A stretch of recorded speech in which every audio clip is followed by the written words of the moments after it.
What is going on, everybody? Welcome back to the Serious Angler Podcast, powered by our friends over at X2 Power Batteries. I am your host, Bailey Egbert, and I am co-hostless tonight.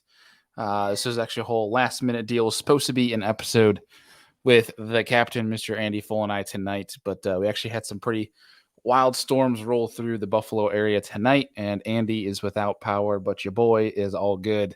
We are ready to rock for tonight's show. I say tonight, it's Thursday night. You guys are listening on a Friday, or you might be listening over the weekend. Later on, it's day. Either way, it was posted on a Friday. So if you're tuning in, it is a Thursday evening. We get some crazy storms rolling in. For whatever reason, miraculously, his power comes back on this evening. Andy might try to hop on here, but nonetheless, I'm fairly positive the show. You guys are stuck with me. And we got a bunch of stuff we're going to talk about. We're going to talk about the dog days of summer and kind of my approach to it when things can get a little bit tough. And we're going to talk about some certain things because the summer can actually be a lot of fun. You can catch a lot of fish in the summer.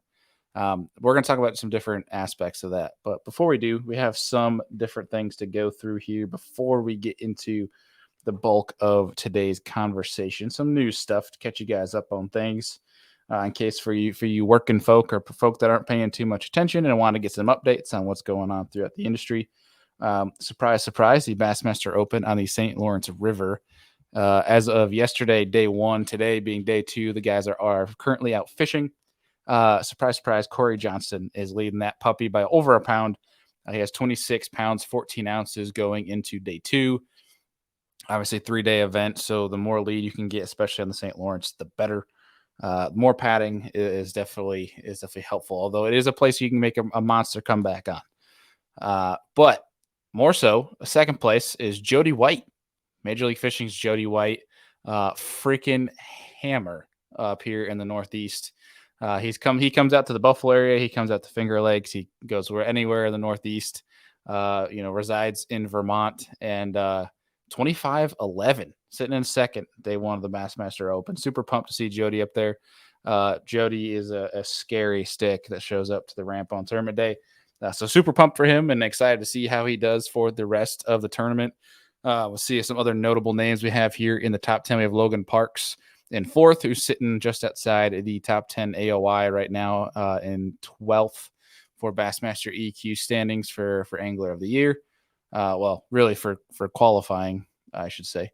Kenta Kimura in 6th, who is having an incredible season. He's in third for the Bassmaster Opens, EQ Opens Angler of the Year standings.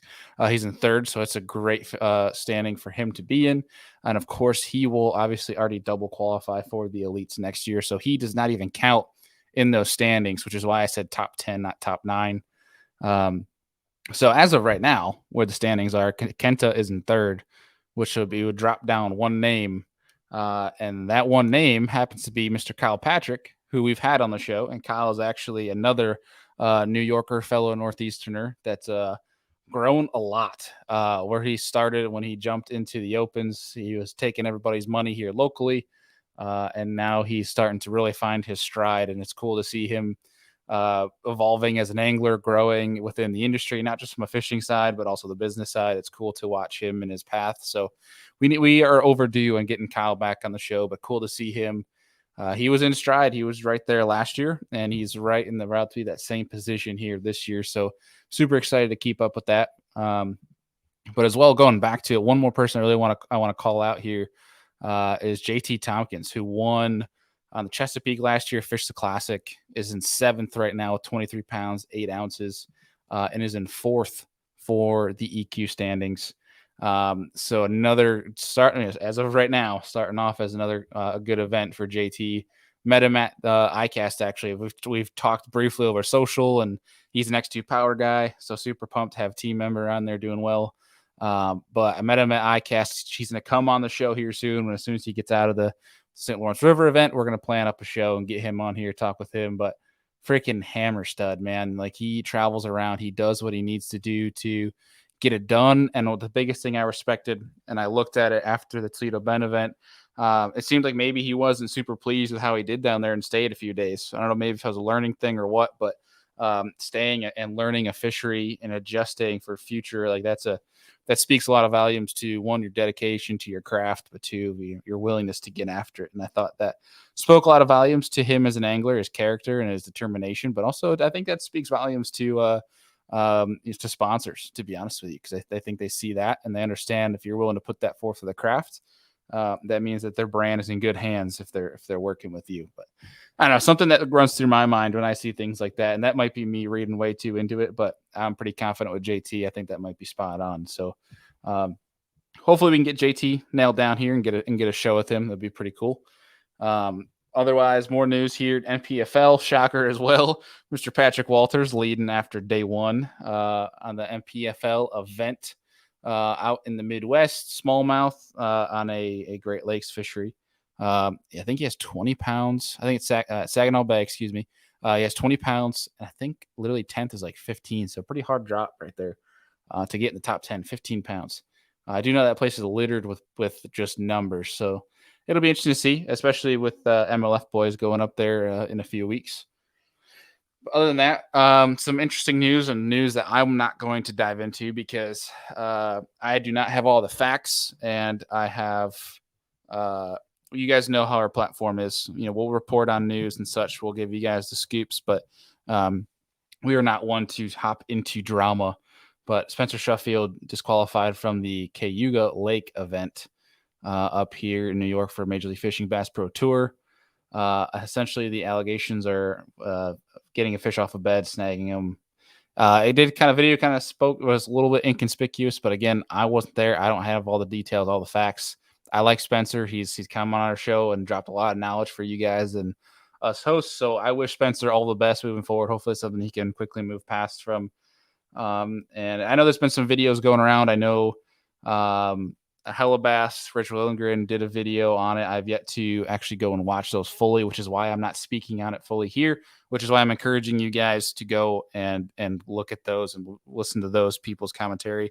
I know he did it. Todd Castledine did one as well, which very notable figures to be able to speak on the subject. So I encourage you to go listen to those if you're interested in the topic. But moving on from that, some cooler news. Omnia Fishing until July 25th is doing 25% off all spinnerbaits. Let that sink in. 25% off all spinnerbaits. Now we're going to get into some other baits as well in this show. And I will say, remember, we do have an Omnia Fishing discount code for the first-time users that are with us, first-time buyers with us, but also a code that you can use a limited amount of times. Those are down below in every show description, whether it's MP3 or YouTube. It's Serious First, all caps, Serious First, no spaces. 15% off one-time use your first order with us. Otherwise, it is Serious 10 for 10% off. Again, those are down below. But definitely make sure you guys are taking advantage of the 25% off spinner baits. Because if you need to stock up or you don't have any spinner baits, hello, go get yourself some spinner baits. Omnia has a great selection from War Eagles to Bassman to things of that nature. So great selection. Go save yourself some money. Go get in on that. But beyond that, that's kind of basic news I have here. I did mention on our last show this past Tuesday that we were announcing some of the new stuff from Do It Molds. And I got a chance this week to go pour some of that stuff. Obviously, there's new soft plastics, a new crawbait, as well as different line extensions for some of their craws, which I have yet to pour. So when I get to do those, we'll talk about it on this show. But I did just pour the new jig heads. We have a new Do It Molds finesse swimbait head, which for the YouTube folk, and I believe Spotify as well, you can have video on. But if you're listening on Spotify, I'm sure you guys are not paying attention to the video and you're either driving or doing something else. So no worries there. But if you're curious, go over to YouTube or social media. We posted them on there. But here's what that new finesse swim bait looks like. I'll show it up to the camera here. Super unique head. I need to powder coat these and get some of the Do It Molds eyes in there. Really get custom with this thing.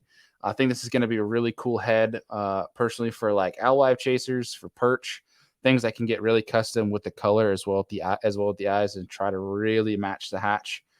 We have some summertime bites here where these smallmouth are chasing super, super tiny little perch. And this might be just the kind of swim bait head to do so. I like that figure. I need to go put it into the water and actually see how this thing rolls, see how it action differs from just a normal ball head. But I think really what it is the profile. So I'm intrigued by that because sometimes in the summer these fish can get real finicky. Our early spring fish are pretty dang dumb, if I may say myself. Whereas summertime, some of the small nuances can make all the difference after they've seen a bunch of baits getting thrown at their head. And the other jig head that came out for Do It Molds is the darter jig, the weedless darter jig.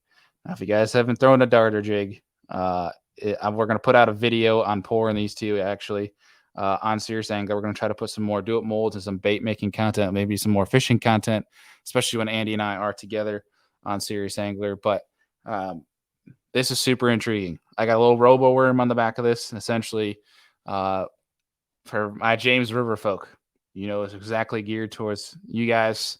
There's a few more locations where folks throw them. That's as far as I'm going to go into it before I get shot, basically, for giving up too much juice. We will get into that. I promise we'll give up the juice.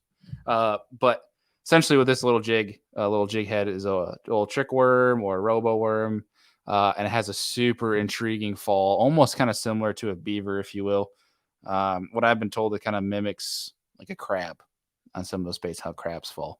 But we're gonna have a whole show on this exact whole deal. But I want to let you guys know that is back from Do It Molds. It has been introduced, and I just poured one, and I'm intrigued. I'm actually gonna be giving it a shot this weekend, seeing where we can apply that, trying new things, experimenting, always learning, guys. Forever a student. If you want to get set up with Do It Mold stuff, guys, it's super, super easy. The hardest part about Do It Molds is getting just your setup confident, like where you want your things dialed, getting comfortable with things. Literally just once you get the first, like everything you need to pour, you get that everything there, you get the first lead, melted and in the pot, and you pour your first couple jig heads or baits. It is super easy once you can get past that first just learning curve, getting set up, it changes a lot for you because it's really not hard at all to do. It's just getting yourself set up of like what you're comfortable with, finding your groove, finding where you want things. And then once you get in the rhythm of actually pouring stuff, that's where this becomes a lot of fun because you can start making things very critiquing to your liking, to what you want. And you can go and test those things out at the water and then come back home and adjust, versus having to go put in an order online. You can do this yourself now. So if you want to do that, you want to get set up, we have a link down below, again, for YouTube and MP3 folk down the show notes to Do It Molds if you'd like to get yourself set up. I encourage you to do so. If you have any questions on it, please feel free to always reach out to us. We're going to be putting out some how-tos, things of that nature, loading up the Serious Angler YouTube channel with some Do It Molds content. Try to help you guys because we're new to pouring. We're not going to sit here like we're some sort of experts. I'm by no means with any grounds to start even selling stuff like this. I'm just doing this because it's fun as heck. I enjoy it, and I am a bait tinkerer, and I'm excited to put a finished product on this bad boy right here. So check it out. But now, without further ado, I should say, the dog days of summer. We are here, especially in the north. For you southern folk, you're like, dude, come on, we've been here for like 3 months. We have a very short summer up here in the north, but I think this could apply relatively around the country when it comes to the summer bite, when things get really hot, really muggy, water temps are, you're full blown, like way post spawn fish are nomadic. They're in the grass, they're on docks, they're super shallow, they're super deep, they're all over Kingdom Come. Excuse me while I sip my drink, so I apologize for the slight dead air throughout this episode.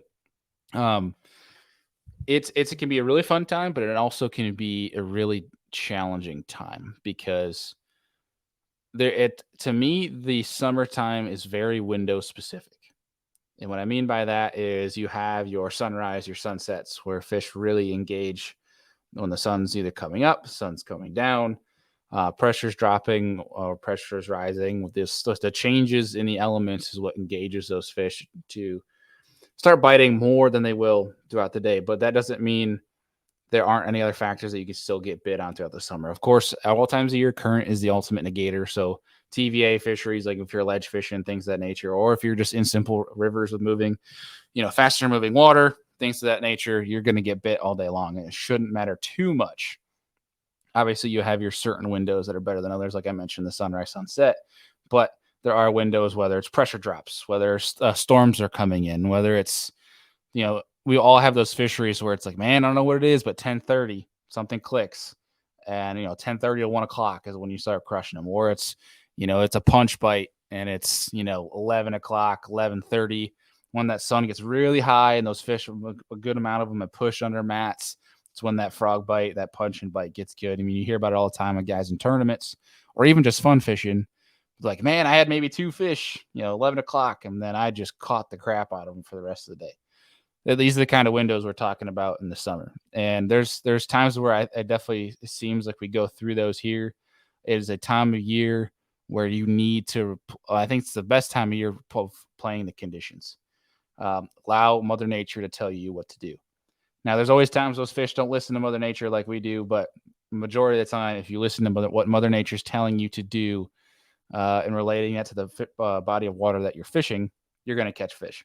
So, like, for example, if you're going down a bank and say it's, you have some decent amount of grass, super hot, sunny, no wind, throwing a wacky rig, pitching a worm, throwing a drop shot. And like when I mean drop shot, I mean like what I have right here, like simple robo worms, whether it's weedless or not. If you got decent grass, you're probably going to want to be throwing a weedless drop shot. Simple robo worm, 4.5 inch or 6 inch morning dawn. You can't really beat anything beyond that color. Aaron's Magic, you could throw a few other ones in there too. You can't go wrong, green pumpkin. But essentially, I'm trying to get at, those are times where you're not really going to get bit throwing a chatterbait. You're not going to get bit throwing a spinnerbait in those conditions. Where it's, if you have topped out grass, throw a frog. It's one that you can speed up relatively depending on what you got in front of you. But for the most part, it's one you're going to be taking your time. You're going to have, so you got milfoil clumps. You're going to flip a jig or a Texas rig, milfoil clumps. Where I think you guys get my drift there, where if like the conditions change, you get a front coming in and say it's, wind starts to pick up, clouds start rolling in, you can throw a spook, you can throw a spinnerbait, you can throw a chatterbait, you can still pitch a jig and stuff like that. You're still going to get bit more, but it just kind of opens you up to having some more applications where maybe there isn't clouds too. You can throw a jerkbait. I mean, you can throw a jerkbait all conditions. I think we've learned that now, but it'll accelerate in regards to a little bit more wind when you have some sun with a jerkbait bite. If you play off these things, you can really see what I mean by when Mother Nature's talking to you. She gives you clues and different things. And if you could pair up those clues with the lake's telling you, it's like having the devil and the angel on your shoulders. If you can pair up what both of them are saying and find the happy medium, it's where you're going to find some fish. And hopefully that makes some sort of sense. It makes sense in my head, which is why it's coming out my mouth, which doesn't always happen that way. But which is why for me, I find that fish that are offshore are relatively more consistent through changing conditions, which is why I like to fish offshore, because naturally those fish are more unaffected by what is going on above water. And with that being said, there are times where there are certain lakes where those fish that are offshore that are deeper, obviously, technology and forward-facing sonar, side imaging, all that helps us out in letting us know those fish are there. But sometimes those lakes with those fish offshore, the way they set up, usually they might not turn on for a little bit, or they turn on early and might shut down around 10:30, which is like if you're a tournament guy or if you're just wanting to catch as many fish as possible, fun fishing, and maximizing your day. There's what you learn to maximize on those windows where it's like if those fish are only firing from 6 a.m. to 10:30, you want to be there tournament morning and understand that if you can pair that up with your afternoon frog bite, punch and bite, to have the gear prepared to do both, and you switch gears when that time is right. That way you're hitting on both those windows, if that makes sense to anybody. I know to most folks that makes a lot of sense, and it's a lot easier said than done. But it's understanding with experience, but also understanding with those windows that you're getting, understanding what Mother Nature's doing when it's time to switch. Basically, her giving you that buzzer of like, hey, it's like you're in high school. You get the bell, the bell rings. It's time to go on to your next class. Understanding what telltale signs those are to say, hey, I need to go switch gears because the momentum is still there throughout the day. It just might be doing something completely different where I'm going to go drag, we got a Magnum Old Monster here. I'm going to go drag an old monster for a couple hours, throw a big spoon or something offshore in the morning, accelerate or to capitalize on that bite. But as that dies down around 10:15 to 10:45, it's like, hey, I might be a little bit early, but I know this afternoon bite is going to be just as good here up shallow for flipping grass, frogging, punching, fishing docks. That you got to understand when to go do those things. And it's crazy to me, the dock bite, the dock window. I've always approached it as like that matted grass window where it's like 11 o'clock, things get good under mats. For me anyways. Especially in the summer. Where the dock bite has always eluded me, where I always look at it as fish live on docks. If they're there, they're going to eat. If they're not, then keep moving on. You don't have to go back to it. You've written off that dock for the day. And this is why I suck at fishing docks. And this past last weekend, 2 weekends ago, last weekend. On Saturday, there was a guy that had like no fish by 11 o'clock. Fished the same stretch of docks like 3 times. Went through it down a 4th time with like an hour to go, and ended up in 2nd place. And I got 3rd. He ended up in 2nd place, hitting the same stretch of docks. It's either they just turn on, or like for whatever reason, some wave of fish that's pushed off a little bit moves shallow. In my personal opinion, I think that what he was fishing, there might have been milfoil clumps or something that's a little bit pushed off those docks that those fish were sitting in. And then that window hit, they pushed up and crashed shallow. They kind of got sick of, the heat, the wind, or the boat traffic, and they moved up into the docks. That's the only conclusion that I can think of. I mean, other than, they turn on, if it's them on docks all day and just finally turn on, then that's the number one reason why I don't fish docks, because that would drive me clear mad. I would lose my marbles if that was actually the case, which I'm sure it is. If you're a dock angler, which I know we have many that listen to the show, please comment down below or DM us on social media what you think about that whole dock deal. I struggle when it comes to fishing docks, if you couldn't tell. But the dog days of summer, when things get tough, it is a time where fish, again, are doing everything. Personally, for me, I like to target key pieces of cover. Specifically, whether it's wood, whether it is, grass clumps offshore, that key, milfoil clumps that are out a little bit farther than the rest, that are isolated out deeper than the rest, coontail, hydrilla, things of that nature. You can even get around with eelgrass, although I haven't really come to understand eelgrass much just yet, other than it's kind of like acts like a flat. Obviously, if you have isolated clumps, that makes more sense. I'm just a very target related fisherman. So I have to be, if you give me a flat, like a giant flat, and it's just a matter of covering ground and casting a bait, I'm going to struggle. Whereas if I'm offshore, there's a giant grass flat, but there's 3 clumps that are isolated off the outer edge, I'm going to be okay because I understand how to fish that. If that makes sense to you guys. So like for me, like this, a couple tournaments in the summer, this past weekend, as well as past couple years. When we get into July, August, there's things I like to look for, like rock piles offshore, or brush piles that are offshore, or it's a sunken dock that's out in 30 foot of water. Things of those nature. Those are the things that I like to look for. I'm comfortable working a deep grass line, looking for those points in the grass, things of that nature. That's comfortable. But I'll also just love to find, where there's like I just described to you guys, if there's a random clump or 2 that are off of the main drag. You're going down a bank and, you have, a bunch of docks, there's grass, and the grass goes out deep, and you have a deep grass line. Then randomly you go down there and there might be a clump or 2 that are off of that main, deep grass line. That stuff I love to fish this time of year because 1, less people fish them. 2, they're isolated, and meaning that fish use them. When you talk about grass, any sort of unique feature to it is something that those fish are going to relate to. I like to look for those. I think if you find that, if you find rock piles, if you have concrete, some man-made structure that's off in deeper water, or even offshore, solid chance you're going to get bit. And those are very simple to fish. Dragging a worm through it, drag a Senko, pitch a weedless Senko, or even you could throw a wacky rig if you want.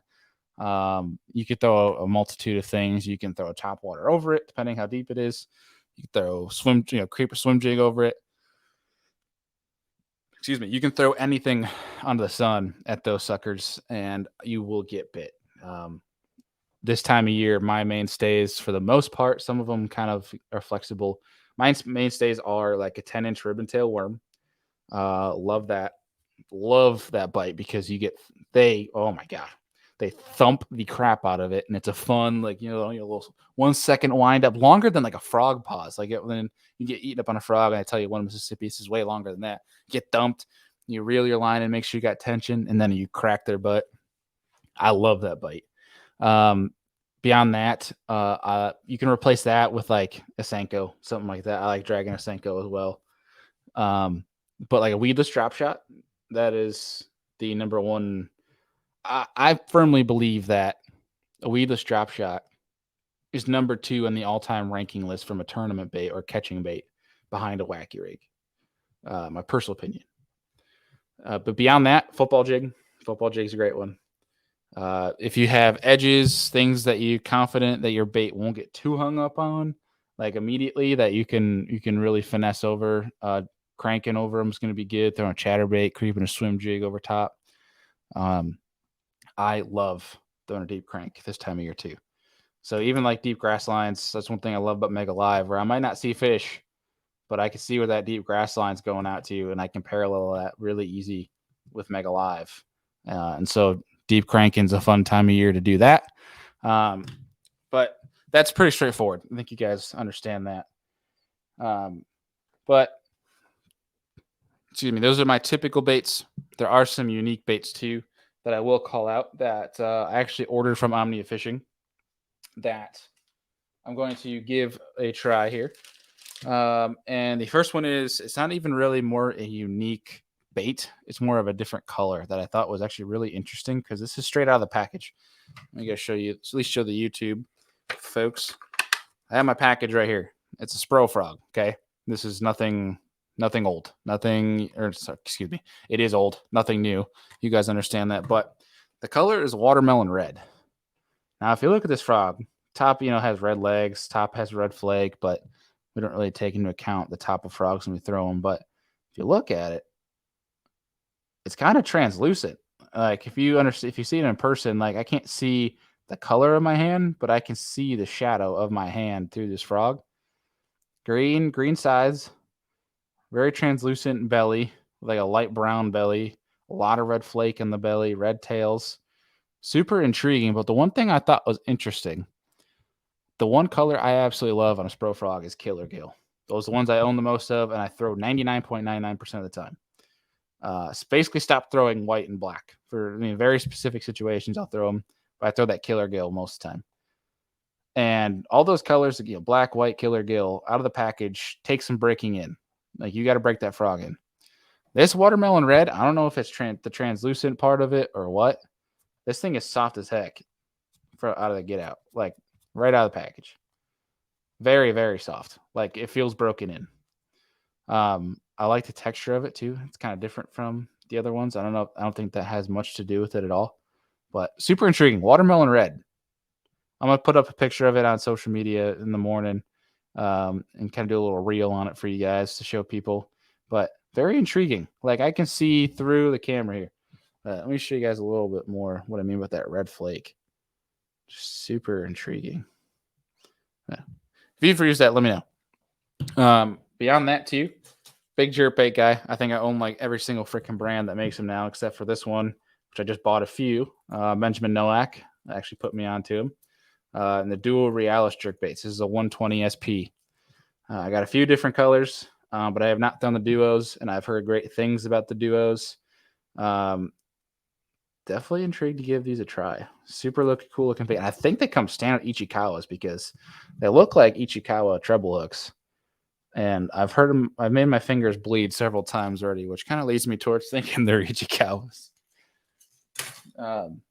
But beyond that, I know we already talked about it. I am very interested in the darter head, the starter jig from Do It Molds. I'm very intrigued because the fall on this is super interesting. So I'm going to see if this could play around grass lines, even pitching into maybe not like heavy grass clumps, but pitching into some more sporadic grass clumps, some more condensations of grass to see, kind of like you're pitching into holes of grass, seeing if this is anything similar, something different that these fish have not seen where I'm at. So, gonna give that a shot. But I will say some of the more confidence baits I did not mention in this show. I love throwing a freaking Nico rig. That's another one that's a mainstay for me. And the one bait that I have the utmost confidence in, which is basically just a freaking Senko, but it is the Daiwa. It's the Daiwa / Yamamoto baits. They make the same thing. It's manufactured by Gary Yamamoto, is what the package says anyways, but it's the Daiwa baits. You see here with the package. And it's the 5-inch Nico Fat. And all it is basically just a Senko with a bulbous tail. And right here, it is a green pumpkin watermelon laminate. That or green pumpkin. I'm a very simple angler. You guys, if you listen to the show, you understand that. Like when Andy and I argue about color all the time. But I ordered a crap ton more of those because I ran out the other day. Crap more Nico hooks. And if you are wacky rigging without a crossover, wacky rigging or Nico rigging especially, without a crossover, you are missing out. Well, not only are you missing out, but you are spending a lot more money. So definitely worth the investment for those puppies. But beyond that, the dogs of the summer are a lot of fun. If you can understand it and you can go out and capitalize, I think it's a time of year where you need to be the most willing to adapt, willing to change, willing to scrap your ultimate confidence and go try something new. This is the time of year really to get freaky on them. When I mean freaky on them, go like experiment, try something new. Especially at times, as much as it's fun to go catch a lot of fish, when things aren't working, go try it in a different place you haven't fished yet, or try a depth you haven't fished yet, or try throwing what you're throwing in a different depth range. Be willing to be free this time of year, because the spring is a time of year that'll trick you in regards to fish are all over the place. Fish are very more susceptible to be caught. The summer, they're of course like that too, but it's the time of year where it's going to start getting pretty tough. And like I said earlier, you're going to go through windows where it doesn't seem as tough, but the next thing you know, it's kind of like they're gone, like they're ghosts. But it's just meaning you got to adjust. So experiment, take notes, keep the learning up in regards to what information these fish are telling you throughout the summer.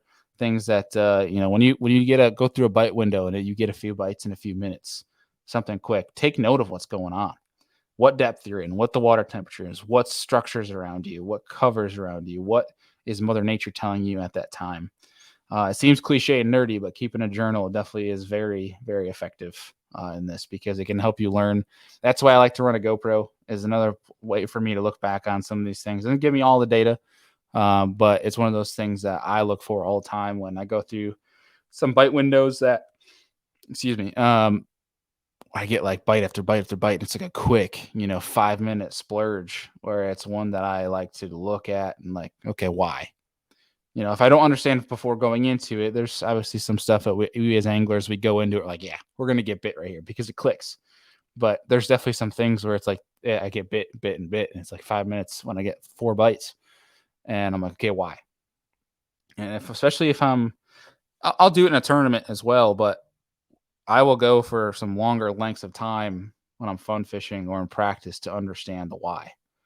Because if you understand the why, then you can replicate that, but also in future reference, understand if you're in that situation again, how to adjust. So that's just the fun of fishing, guys, right? Forever a student, that is the one thing that makes this thing a heck of a lot of fun, is hitting those moments and the light bulb going off. You're like, hey, I've seen this before.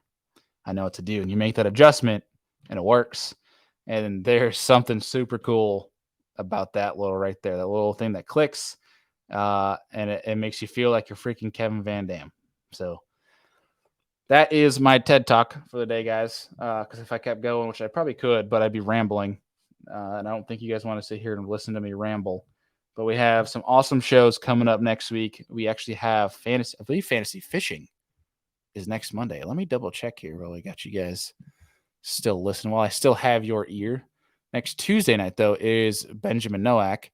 So next Monday night is the Bassmaster Elite Fantasy Fishing live show for St. Clair.